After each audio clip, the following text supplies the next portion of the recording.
ราบสบายดี FC ทุกท่านนะมื้อนี้เราก็จะมากินมากมะม่วงเด้อพี่น้องเด้อมื้อนี้มะม่วงแซ่บกันว่าซะได้เพิ่นเนี่ยมันเป็นจังได๋เขากินมะม่วงเนาะเพราะว่าเมื่อคืนนี้ก็เฮาก็แห้งค้างแห้งเนาะจากเหตุการณ์ที่เกิดขึ้นมาโดยออโตเมติกเนาะตอนกินนี่แบบว่ายัดใส่เด้อเบิดพี่น้องเบิดว่าซะเด้ถามว่าเบิดแม่ว่าซะสั่งเบิดอย่างเดียวนะบัดสุดท้ายตื่นขึ้นมาแล้วเป็นจังได๋พี่น้องเอ้ยหลับคาที่เนาะแล้วก็ตื่นขึ้นมาแล้วก็งงๆเงี้ยๆว่าตัวเองอยู่ไสอยู่ไสนอนอยู่ไสนะบ่ฮู้ที่ฮู้แดนเลยตื่นขึ้นมาโอ้อยู่เฮือนเสี่ยวว่าซั่นปัดโหบันไหลฟ้าผ่าหัวแล้วบัดพี่น้องเอ้ยเอาจะได้ก็แล้วแต่นะเฮาก็มาจัดกันมะม่วงไปก่อนบุ้ยมะม่วงนี่ก็บอกว่าสุดจัดเลยเด้อนี่พี่น้องเอ้ยมะม่วงนี่ก็แซ่บว่าซั่นแซ่บแล้วมันเมาค้างเนาะบ่แซ่บกับโคตรอ่ะเนาะนี่โอ้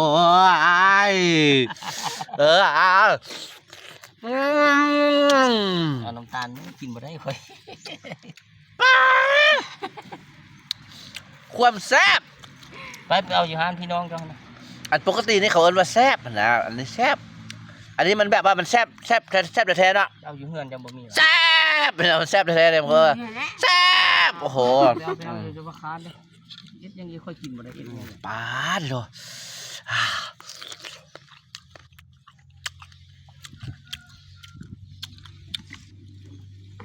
กูได้เมาข้างเลยกับแซ่บเนาะบักเมืองเนาะ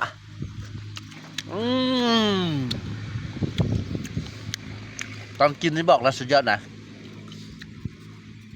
เบิร์ดจอดกับเบิร์ด